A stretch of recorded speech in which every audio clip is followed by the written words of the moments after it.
வழக்கம் கொடுக்க வேண்டியதை கை நிறைய வச்சிருக்கிறேன்.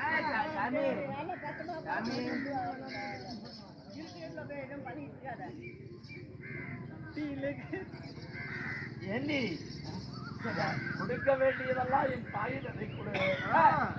எனக்கு நீங்க அழைப்பு வந்து நம்ம அரண்மனைக்கு வந்தோடனே திரும்பியும் கூப்பிட்டாங்களா? ஆசிரமத்தை விட்டு நான் ஆலயம் சென்று அபிஷேக பூஜை முடித்து வரேன். நீ உடனே என் தாய் தந்தை பார்த்துக்க.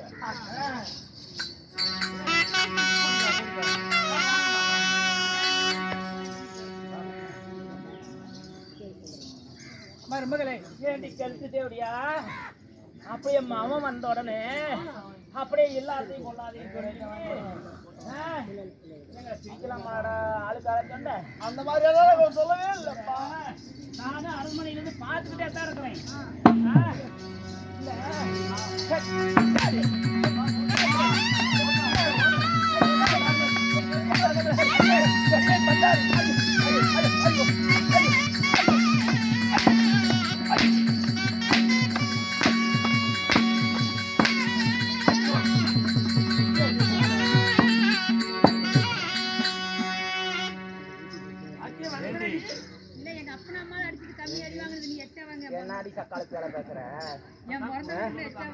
பிறந்தவனா அவன் பிறந்தவனா இருந்தாக்க நீ பிறந்தவனோட சீடு ஓடித்தானே கண்ணா பண்ணி வச்சுங்க.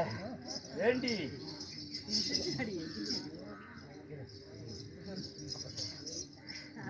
பெரியவங்க சொல்லிக்கிறாங்க, ஆற்றை நம்பலாம், பெரு காற்றை நம்பலாம், கொல்ல வரும் கொடிய பிடி சிங்கத்தை நம்பலாம், நீலா கட்டிய மாதாவை நம்பாது. முழுசா நம்பி எங்க அப்பா அம்மா வாங்கிட்ட ஒப்படைச்சுவானே. எங்க அப்பனும் என்ன என்ன என்ன என்ன பிரச்சனை இருக்குது? என்ன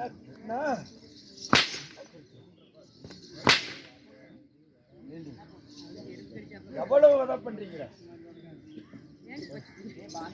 உனக்கு நம்ம வீட்டுக்கு உங்களுக்கு என்ன மரியாதைங்கிற? என்னடா என்னடாங்கிறேன்? என்னடா குண்டவாயா? என்ன ஏண்டா?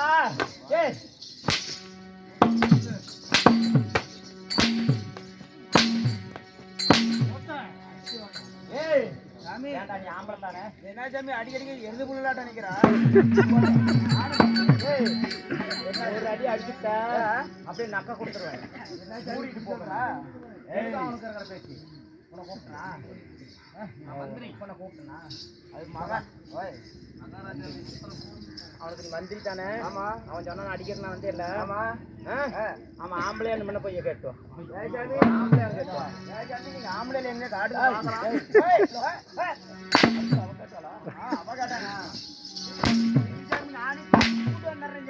இதுதான் உன்னால பண்ண முடியும். வேற என்ன பண்ண முடியும்? ஒப்பனம் வாயோட தானே?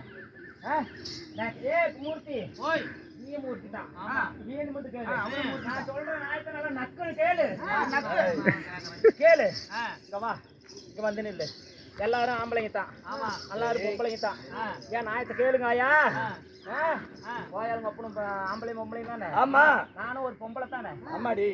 ஆமா. கோயாளுங்க அப்புறம் இன்னும் கட்டில மேல ஒண்ணு இன்னும் 2 பேரும் ஒன்னா அம்மனத்தோட படுத்துட்டு அவங்களுக்கு தான் கண்ணு தெரியாது. கண்ணு தெரியலனாக்க ஓக்கறதுக்கு தெரியும். கண்ணு தெரியாது.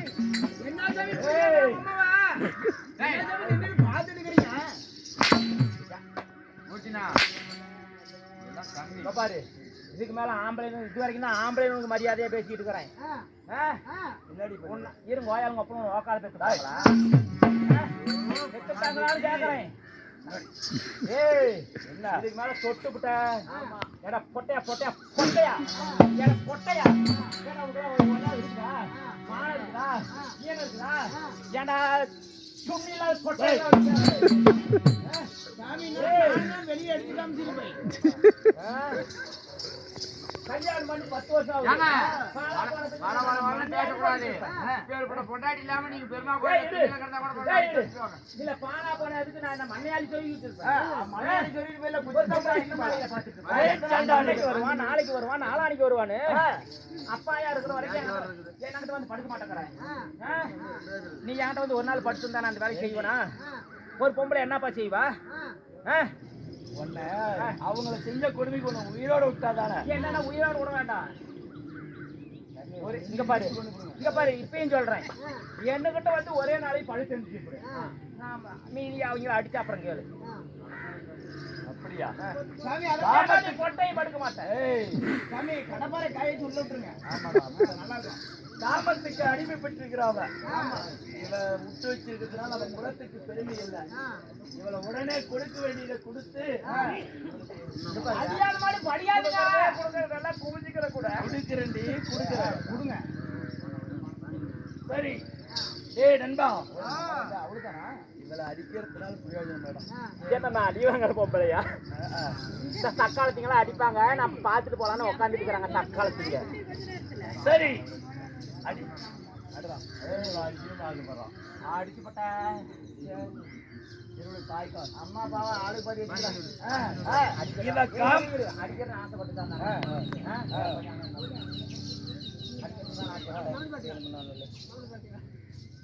இந்த பக்கம் திரும்பி நில்டா இந்த பக்கம் திரும்பி நில்லு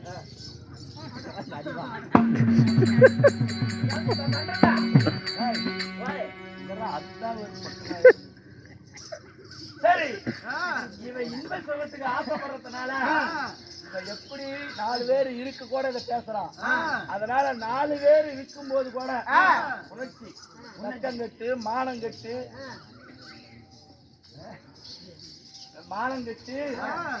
எப்படி நாய் இழுத்து தெரியுதோ அப்படி மாட்டிட்டு இழுத்துட்டு தெரியுதோ அது மாதிரி ஒரு பொட்ட நாயாக போட்டு பிடிச்சாலும்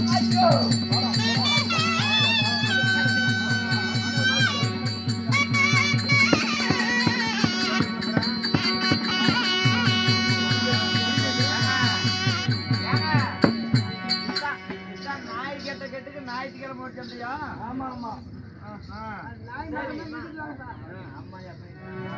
அதாவது நான் கோயில் குலமனு சொல்லி இங்கே போய் நான் புள்ளிட்டு தர இவன் பாவத்தை சம்பாதிச்சு வச்சிருக்கிறான் இதுக்கு மேல என் தாய் நீ கட்டி தேசம் தேசமாக போய அவங்களுக்கு நல்லது பண்ணோம் அதுக்கு முன்பதாக நமது நாடகத்தை கண்டுகளித்து வந்துள்ள நீக்காரர் அப்பாவகை சுந்தரப்பா குடும்பத்தினருக்கு நமது கலைக்குழுவின் சார்பாக மனமார்ந்த நன்றி தெரிவித்துக் கொள்கிறோம்.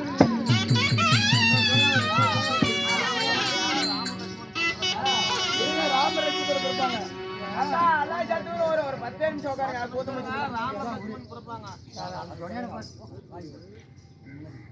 ஆமா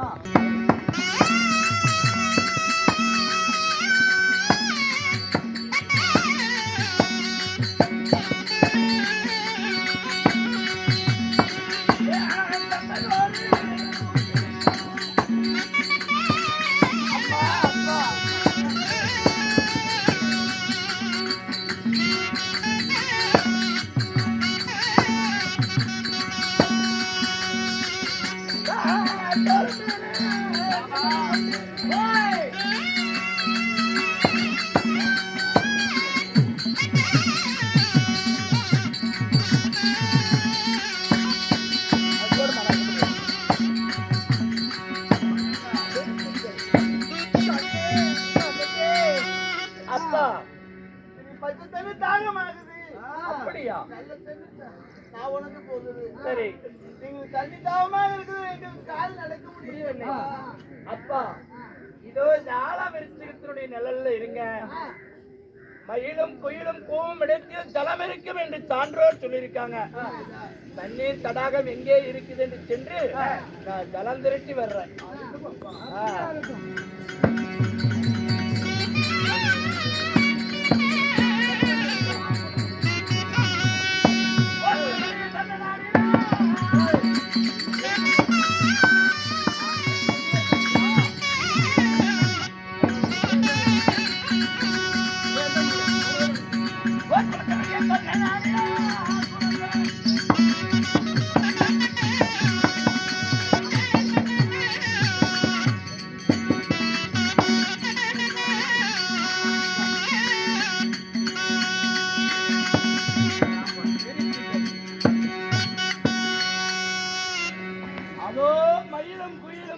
சத்தம் கேட்கிறது இங்கதான் தலம் இருக்கிறது அதனால புற குடவியில் தண்ணி கொண்டு போய தாயை தந்தைக்கு கொடுக்கணும் பணம் இருக்கிறது. பணத்தை எடுப்போம். இதோ 999 யானைகளை கொன்றுவிட்டேன். ஒளிக்கூடு கட்டி மரத்தின் மேல் இருக்கிறேன். இங்கிருந்து பார்த்தா சத்தம் தான் குடு குடு குடு குடுன்னு கேக்குது. இதோ அந்த அடிபட்டு போன ஒரு யானையும் திரும்ப வந்து தண்ணீரானது குடிக்கும் போல் இருக்கிறது. அடிப்பட்ட ஆணையை இதோ ஒளிபாடம் போட்டு இப்பயே மடிக்கிறேன். போட்டா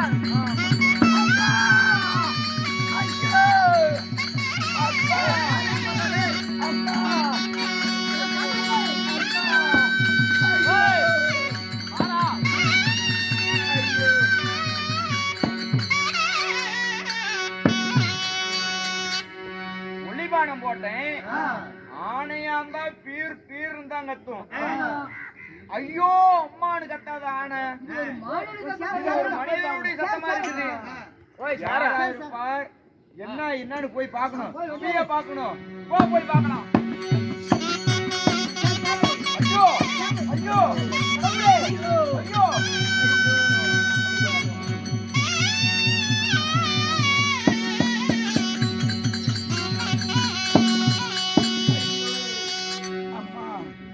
அப்பா அம்மா, நான் எய்த வானம் யாரோ ஒரு மனிதனுடைய தேகத்தை குளித்திருக்கிறது.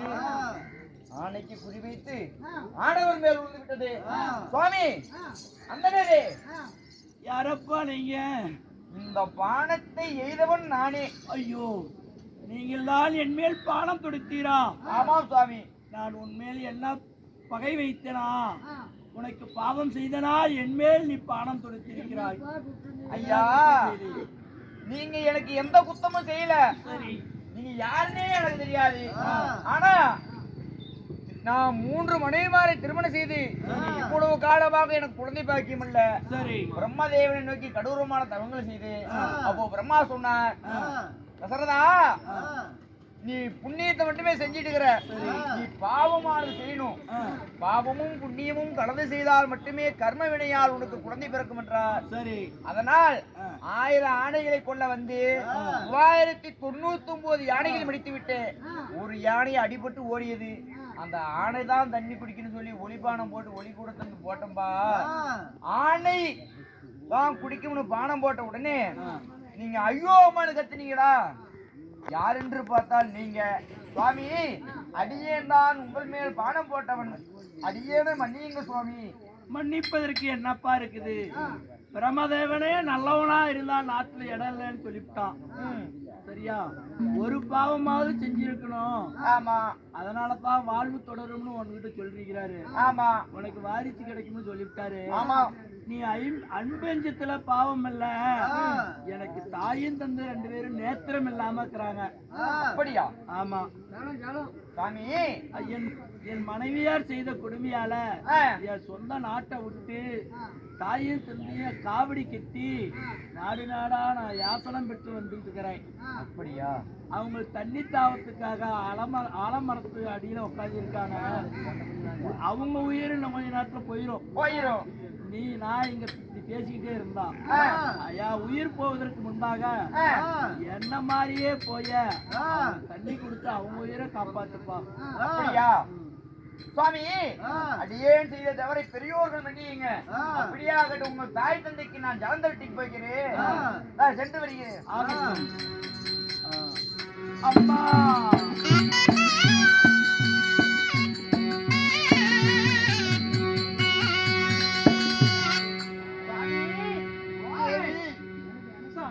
மகனுக்கு ஜலம் கொண்டு வர போனவனே இன்னும் காணவில்லையே. தண்ணி தாகமாக இருக்கின்றது.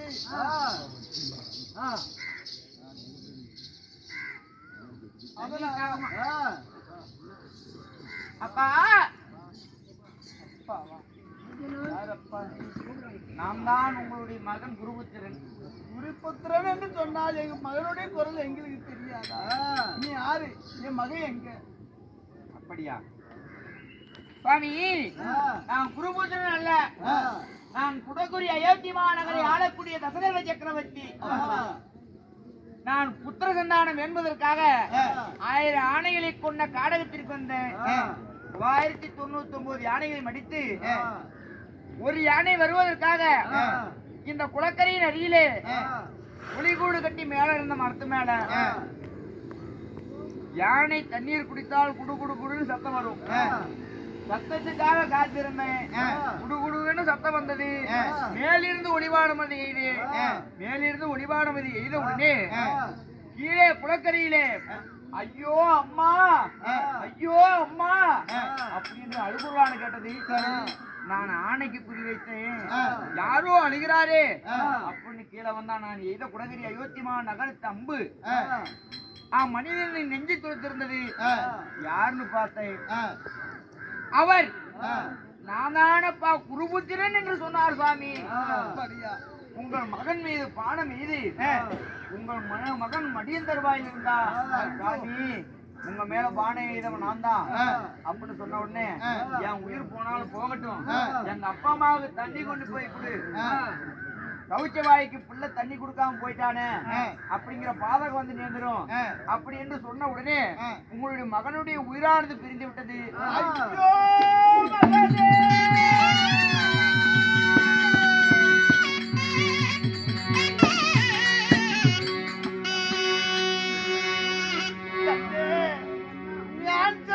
எனக்கு கொல்லி போடணும் நான் என்ன இருந்தேன், உப்பு உனக்கு நான் கொல்லி போன தளபதியா மகனே.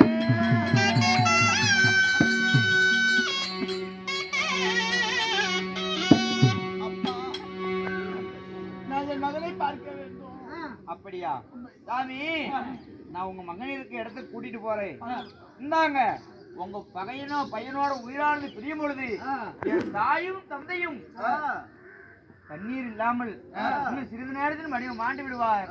தண்ணீர் குடுங்கன்னு உயிரானது போகும் தருவாயில் சொல்லிவிட்டு முடிந்தார். இந்த தண்ணீரை குடிச்சிட்டு வாங்க, உங்க மகனோட சடலை மகனுடைய உயிரே போன நான் தண்ணி குடிச்சு நான் என்னப்பா செய்ய போறோம், என் மகனுடைய சடலத்தை காட்டு.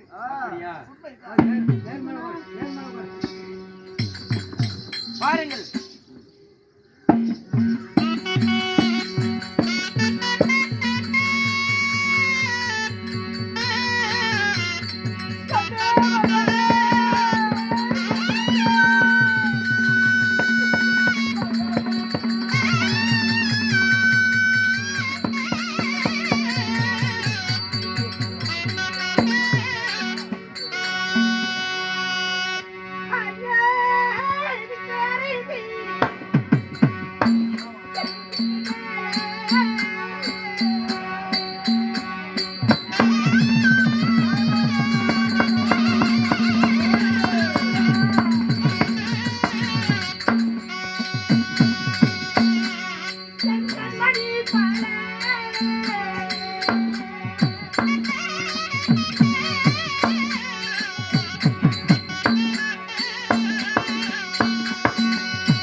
என் மகனை எப்படி மடித்து விட்டானே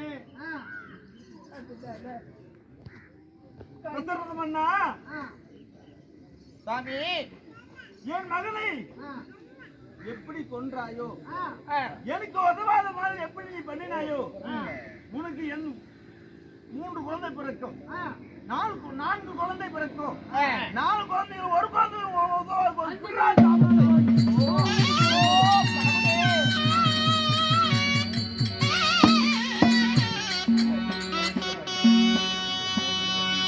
அப்போ தசரத சக்கரவர்த்தி குருபுத்திரன் மேல் பானம் போட்ட உடனே தன் தாயின் தந்தைக்கு தண்ணீரானது கொடுக்க வேண்டும் அப்படின்னு சொல்லி உடனே குருபுத்திரன் உயிர் போனது.